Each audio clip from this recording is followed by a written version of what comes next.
Who knows, a friendly little visit like this could be the start of something. You're walking along the street, or you're at a party. Or else you're alone, and then you suddenly dig. You're looking in someone's eyes, you suddenly realize that this could be the start of something big. Hey, Kim here. I've jumped in today to tackle a review of the 1964 political drama The Best Man. A study of political films proves to be quite fascinating in the way that they manage to simultaneously function as an examination of the time out of which they emerged, while at the same time often still feel quite timely.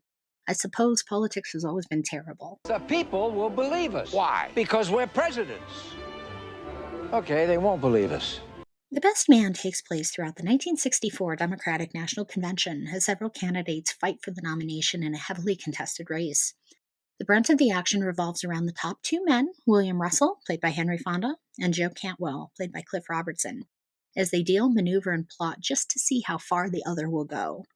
Edie Adams, Margaret Leighton, Shelley Berman, Lee Tracy, and Kevin McCarthy co-star in the Franklin J. Schaffner-directed picture.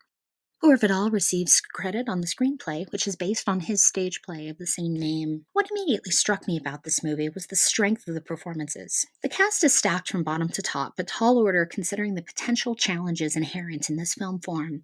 The story does come from a stage play as its source material, and this is evident in the structure and pacing. This very much does feel like a filmed stage play. At the same time, the legendary cinematographer Haskell Wexler is built on The Best Man.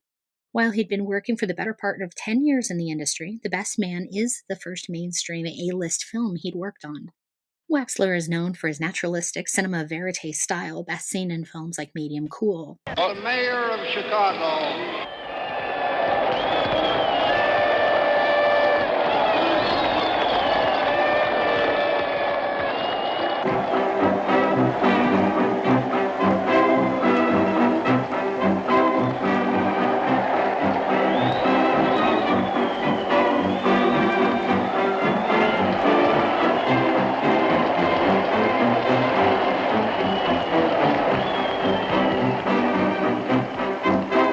While his style is a bit more tempered here, there is a clear hint to it, particularly in the convention and campaigning scenes. Perhaps the most interesting aspect of The Best Man is the interaction and crafting of these characters through the lens of Vidal's script. In Russell and Cantwell, The Best Man sidesteps the idealism often present in political stories. Get up there with that lady that's up on top of this Capitol dome, that lady that stands for liberty. Take a look at this country through her eyes if you really want to see something. And you won't just see scenery. You'll see the whole parade of what man's carved out for himself after centuries of fighting. Even in contemporary culture, one side or another will typically place themselves on the side of right. This is avoided largely in the choice to set the story inside of a single party's convention. So this isn't Republican versus Democrat. All these men are on the same side, and it's very interesting to see the different factions in the Democratic Party circa 1964. Show those Easterners how we do it, will you? Thank you very much. Yeah. Thank you. Senator. Yes, sir. Senator, we're with you. Thank you very much, sir. Conservatism has its voice. That's right. That's right. We must stop communism now. That's right. You're right, Right. son. Thank you very much. We must eliminate the social security system. Well, The excuse closed us. shop, Senator. Yeah. And the fluorine, Senator. Hey, you stay out of trouble and try not to be making so many inflammatory statements about integration like that. Crazy idea of yours of a Negro in the cabinet. I promise only to quote Abraham Lincoln. Lincoln started the Civil War. I hope you're less ambitious. There is, understandably, a substantial underlying current of civil rights as different factions and groups within the parties struggle with the treatment of this important, but still at this point, relatively new issue. Meanwhile, The Best Man also rips off the band-aid of idealism in the mere crafting of Russell and Cantwell. Russell is the closest thing the movie has to an idealistic leading man. He is Henry Fonda, after all. It wouldn't work. Why not? Because it won't. Even if it did, I couldn't do it. I might laugh. It's too idiotic. Well, there he is, our candidate. On the 50th ballot. No, things don't look that black. T.T. come to see you. Yes, we agreed all colored people are highly musical with wonderful white teeth, but essentially children who never telephone when they aren't coming to work. Well, who wound him up this morning? Not I, said the campaign manager.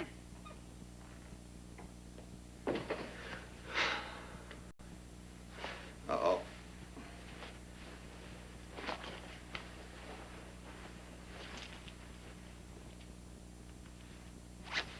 "71 seconds to dress." Record still stands at 58 and a half. However, as the narrative progresses, it becomes clear that these two politicians competing for the highest office in the land are still just two men, and two very flawed men at that. Russell, in particular, struggles with his flaws, again, in a way only Henry Fonda is able.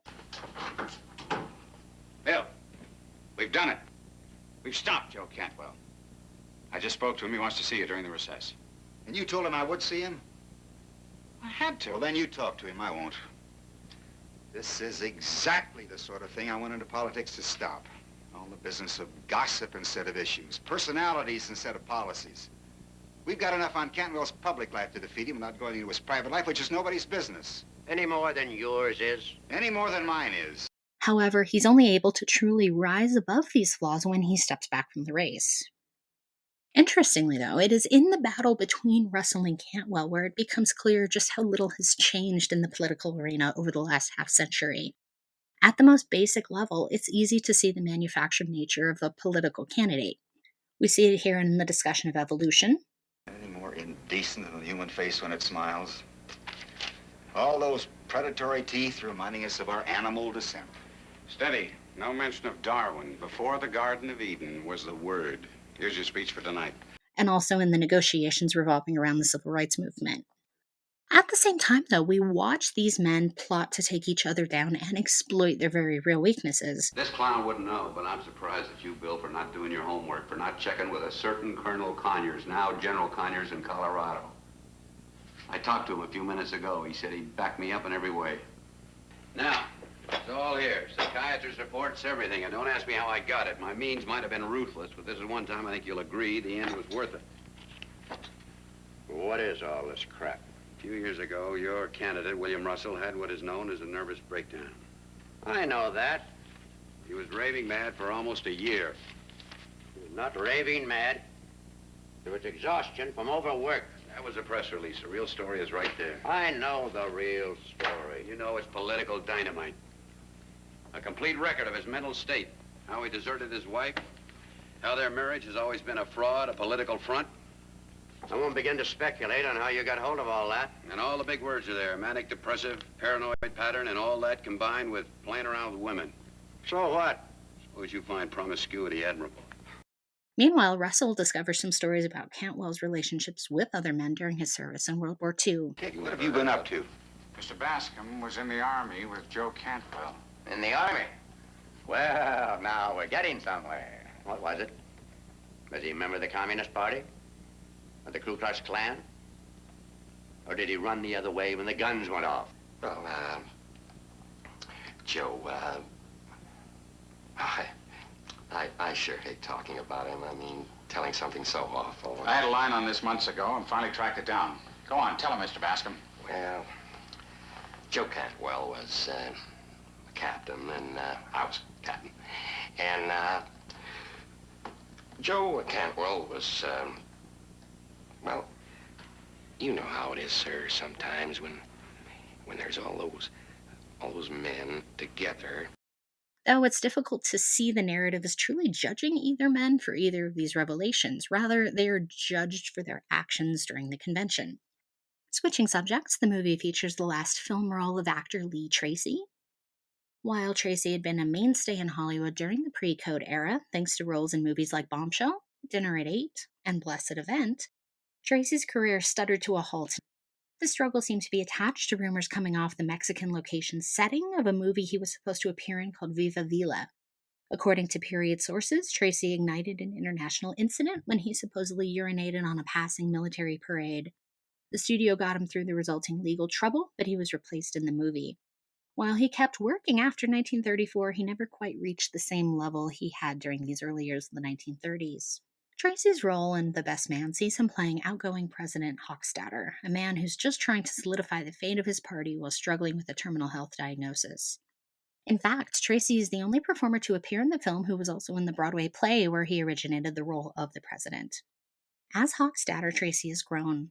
He's far less manic than he is in the 1930s, and it's a studied and intelligent performance that led him to receive a Best Supporting Actor nomination in 1965. He ended up losing the award to Peter Ustinov. Ultimately, though, as a fan of Tracy's work, I found this role incredibly sad. It provides just a snapshot of the growth he had made as an actor and the success he could have had if his career hadn't really fizzled. The role was Tracy's last. He passed away a few years later in 1968. Meanwhile, the film makes an interesting use of its three woman characters, the candidates' wives, played by Edie Adams and Margaret Leighton, as well as a political power player, played by Ann Sothern. Edie Adams furthers my belief that she's one of the truly underappreciated talents of this era of entertainment. As Mabel Cantwell, Adams gives a tongue-in-cheek but studied performance conveying elements of Jackie Kennedy's poise with Adams's flawless eye for finding a character through even the subtlest injection of comedy. She walks a very tight line with Mabel, but in her hands it's easy to see not only the polished on-camera political wife, but also the woman behind the glitz, complete with uncertainty and insecurity. Throughout the film, Vidal's narrative subtly traces the changing role of women in society at the time. We see this mainly through Sue Ellen Gamage, Ann Sothern. Her character is far from sympathetic. Rather, she's developed as the obnoxious neighborhood busybody. We all know the type. You don't mind if I talk turkey? Oh, by all means, turkey. You are not the ideal candidate for the women. Which women do you have in mind? The women don't like you trying to be funny all the time. Oh, that is a flaw. I agree. Yes. They want a regular kind of man, like General Eisenhower, with that nice smile, and he's not pushy or aggressive. Or any of those things we women don't like in our men. He was just grand. So the presence of this woman as a political power player doesn't build the best man as a bastion for second-wave feminism. However, what this does show is the growing acknowledgement and acceptance that women were a voting bloc with their own needs and desires, which politicians did need to be aware of. The Best Man premiered in the early spring of 1964, similarly an election year, and was very well received by critics as it hit movie theaters. Critic Howard Pearson covered the film for the Desert News on April 24, 1964, and wrote that the movie would likely be named one of the best of the year. Meanwhile, Kevin Kelly in the Boston Globe on May 21, 1964, calls it swift, taut, inclusive, and hard-hitting. Meanwhile, Wanda Hale, writing for the New York Daily News on April 7, 1964, calls it brilliantly written. Critics of the time by and large loved Vidal's writing, as well as a majority of the performances. Shelley Berman does get a fair amount of criticism for his screen debut. However, Tracy receives a number of raves. Hale writes, Tracy, bless him, steals the show as the cagey ex-president. As I mentioned earlier, Tracy did end up nominated for a Best Supporting Oscar for his work. All in all, The Best Man is a heavily political film, so this really isn't a fun watch. However, it's not supposed to be. The movie crafts an intense and calculating examination of the political establishment in the United States, which is still all disturbingly prevalent in today's culture. The movie is a must-see, especially for fans of its talented cast and the intricate and fascinating script by Vidal. Stay tuned for more here at Ticklish Business as we honor and deconstruct the world of classic entertainment. My name is Kim. You can find me on Twitter at ticklish_biz as well as at kpierce624. Facebook person, give us a like or a follow over at Ticklish Business Podcast. We have lots of classic entertainment content posting at journeysinclassicfilm.com. As always, if you like what you're seeing, please like and subscribe. Thanks, guys.